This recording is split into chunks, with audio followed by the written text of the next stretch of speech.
Bien-aimés frères et sœurs, vous connaîtrez la vérité et la vérité vous affranchira. Ça, c'est pas moi qui le dis, c'est la Bible qui le dit. Mais moi, je vous dis mieux. Vous connaîtrez la vérité historique, notamment celle de vos ancêtres kémites, et vous aurez une vision globale de ce que c'est que la vraie souveraineté politique. J'ajoute, vous reviendrez à la spiritualité africaine ancestrale et vous comprendrez les enjeux de l'indépendance économique. Et pour terminer, vous accepterez votre identité culturelle kémite et vous obtiendrez deux choses. La première, c'est la paix. La seconde, c'est le développement, à une condition. L'unité de toute l'Afrique noire, l'unité de tous les Noirs du monde entier. Otep à tous, bienvenue sur la chaîne des panafricanistes par essence, par conviction et par excellence. Celle des citoyens kémites par nécessité et obligation de combat. Nous sommes une chaîne qui n'est guidée que par nos ancêtres et rien que par les ancêtres qui appartiennent à l'égrégore du monde noir. Par conséquent, nous ne croyons en aucun Dieu venu de l'étranger. Toutefois, cette vidéo n'est aucunement destinée à inciter à la haine ou à la violence, car nous menons un combat qui est d'abord et avant tout spirituel, intellectuel et démocratique. Ensuite, il est politique, géopolitique et géostratégique. Contre l'impérialisme, le colonialisme, le néocolonialisme et l'endocoloniat, qui sont tous qualifiés de crimes contre l'humanité. Nous menons ce combat sur la base du principe fondamental que nous avons hérité de nos ancêtres kémites, qui est celui de la Mahat, c'est-à-dire solidarité, vérité et justice.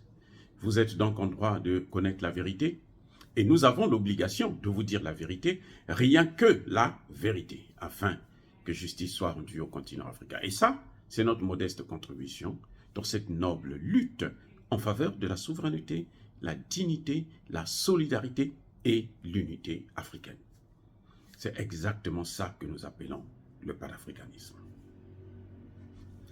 Bien-aimés frères et sœurs, le franc CFA est en train de disparaître en Afrique, notamment en Afrique centrale, de fait. Je répète. Le franc CFA est en train de disparaître en Afrique, et notamment en Afrique centrale. Qu'est-ce qui se passe exactement? Vous savez, les pays africains là, qui sont très endettés auprès des Occidentaux, qui sont en train de leur piller toutes les ressources naturelles, qui ont pris toutes les entreprises de l'État, ça leur appartient. Nous, on n'a plus, nos pays là, non, on n'a plus d'entreprise de l'État. Nos leaders, nos hommes d'affaires ne peuvent pas travailler, ils ne peuvent pas faire la concurrence avec eux, puisque eux, c'est eux qui contrôlent le franc CFA, qui contrôlent tout. Maintenant, qu'est-ce qui se passe? Les Africains ont demandé à la France, à Emmanuel Macron, écoute, depuis d'ailleurs, ça fait longtemps, que les Africains sollicitent gentiment à l'autorité française qu'il faut maintenant qu'on sorte, on supprime cette affaire de la zone CFA. Il faut abolir cette monnaie. La France ne cesse de trouver des mesures, des propositions de rechange. Non, bon, au lieu de 100%, on est passé à 75%, 65%. Après plusieurs 20 ans, 30 ans, les gens se sont battus. On est descendu maintenant, ils sont à 50%. Ça, ce sont les réformes qu'ils ont proposées à l'Afrique, 50%. Et je vous ai déjà expliqué que, en fait, ce n'est pas 50%. Officiellement, c'est 50%. Mais puisque nous devrons payer les taxes, le transport, les ceci, les cela, ça va jusqu'à 75% de nos réserves que la France doit prendre. Donc, en fait, elle est en train de nous tourner en bourrique, hein, elle est en train de blaguer avec nous, comme on blague avec un enfant. Oh, mon fils, écoute, on peut te donner ceci, on va t'acheter les bonbons, calme-toi maintenant.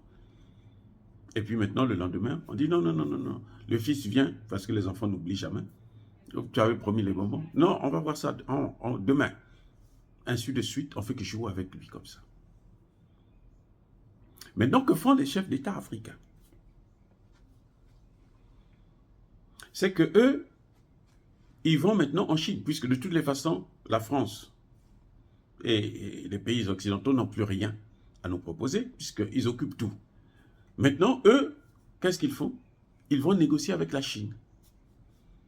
Ils disent, bon, écoute, nous avons besoin des machines, par exemple. Nous avons besoin des tracteurs pour faire l'agriculture. Ça vaut combien en or, ou en diamant, ou en pétrole? Eh oui, ou en bois. La Chine dit, non, vous devez nous donner 100 000 barils de pétrole. Ok. Donnez-nous les tracteurs et puis venez prendre le pétrole. Oui, vous nous amenez, vous-même, vous nous transportez les tracteurs là jusque chez nous. Et puis vous prenez le pétrole, vous partez avec. Donc du coup, la France n'a plus sa main là-dessus. C'est ce que le Mali a expérimenté. C'est ce qui a permis au Mali de survivre pendant les sanctions les 7 mois quand il était sous sanction de la CEDEAO. C'était comme ça. Vous avez vu que malgré les sanctions, le Mali a acheté ses armes en Russie, le Mali a acheté le matériel en Chine, un peu partout. C'était comme ça. Parce qu'elle donne les matières premières et puis on lui fournit la marchandise. C'est tout. Le franc CFA, avec votre franc CFA, gardez ça là-bas. Gardez ça. Donc nous sommes en train de partir vers la disparition de fait. Et c'est ce que Emmanuel Macron ne comprend pas. Vous savez, les pays africains francophones ne se sont pas tournés vers la Chine et la Russie par hasard. Ce n'est pas parce que ils avaient découvert des bonnes choses là-bas. Ce n'est pas par idéologie, non. C'est parce que après la dislocation de l'ex-URSS, donc après la chute du mur de Berlin, les pays de l'OTAN se sont focalisés pour aider, pour assister, pour travailler, pour développer les pays de l'Est, l'ex-URSS. Donc quand les Africains venaient maintenant en France, en Angleterre, ainsi de suite, on leur disait, oh non, on n'a pas le temps pour vous. Et ça a continué comme ça pendant plusieurs mois. Petit à petit, les pays africains ont commencé à se tourner vers la Chine pour demander à la Chine, mais écoutez, nous avons des produits ici. On peut faire un deal avec vous. Vous n'avez pas besoin de ces matières premières. La Chine dit, mais nous, on ne cherche que ça. Non, 1 milliard là, nous, on a besoin de ça. C'est comme ça que les pays africains se sont retrouvés vers la Chine, pour négocier avec la Chine, pour travailler avec la Chine. Pareil pour les problèmes de sécurité. Touadéra a supplié Hollande, il a supplié Emmanuel Macron de l'aider, de lui donner des armes, de lui fournir des armes pour qu'il puisse mener la guerre contre les terroristes et les rebelles. La France a refusé. Un jour, Touadéra se retrouve à Sochi, en Russie. Il rencontre Poutine. Poutine dit, oh, mais c'est une occasion. Il n'y a pas de problème. Eux, ils ne peuvent pas te donner ça. Moi, je te donne ça. Et je te donne ça gratuitement d'ailleurs. Les premiers équipements que la Russie a donnés à Touadéra, c'était gratuit. C'est après qu'il y a eu certainement des accords et tout pour acheter maintenant des armes nouveaux modèles. Et quand ils ont commencé, ils n'ont pas commencé avec le CFA. C'est le même système. La Russie dit non, mais moi vous me donnez ça, bon ça va coûter tant. C'est pour ça que vous entendez François Hollande se plaindre. C'est pour ça que vous entendez Emmanuel Macron se plaindre. Qu'eux, ils sont en train de piller les matières premières. Non, ils ne sont pas en train de piller les matières premières. Ils ont des accords. Et puis les matières premières, ça ne leur appartient pas. Eux, ils ont des accords avec la Russie. Tu nous fournis des armes et nous, on te donne telle quantité de matières premières. Mais la France, elle vient, ne vous fournit pas des armes, elle s'arrange à maintenir un certain niveau d'insécurité, de telle sorte que tout le temps vous aurez donc besoin d'elle, parce que vous ne pouvez pas régler le problème sans elle.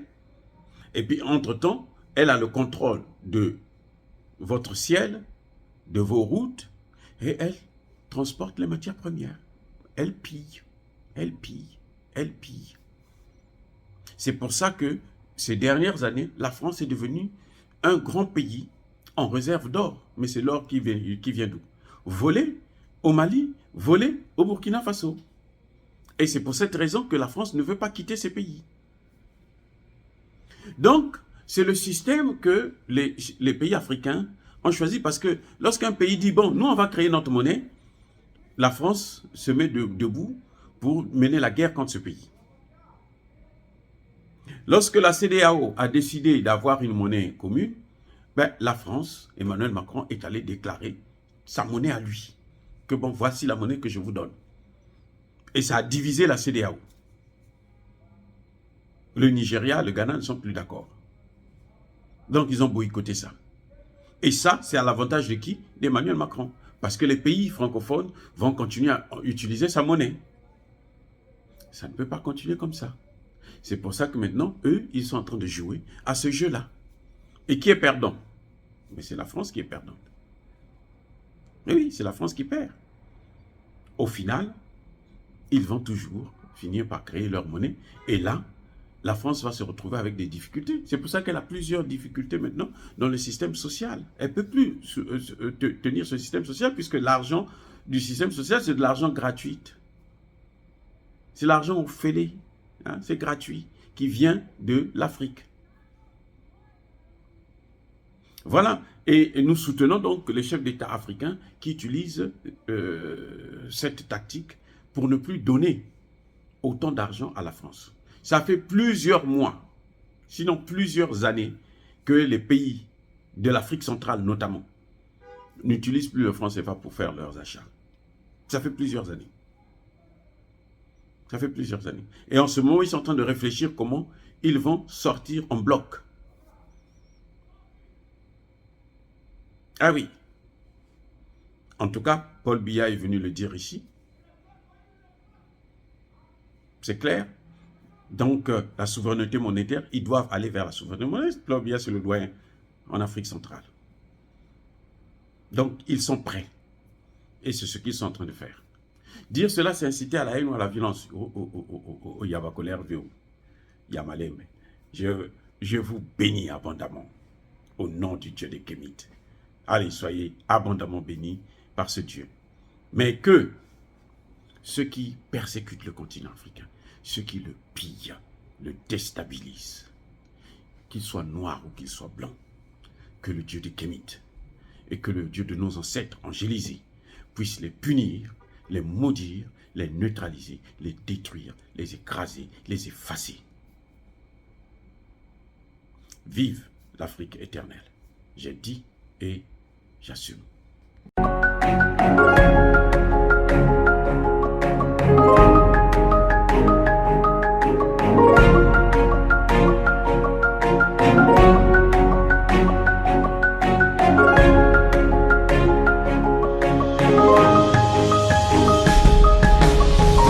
Eux, ils marchent par la foi et non par la vue. Mais moi, je vous conseille vivement de marcher par la connaissance scientifique et historique, notamment celle de nos ancêtres kémites, par les cinq sens et par l'intelligence. Abou Abia.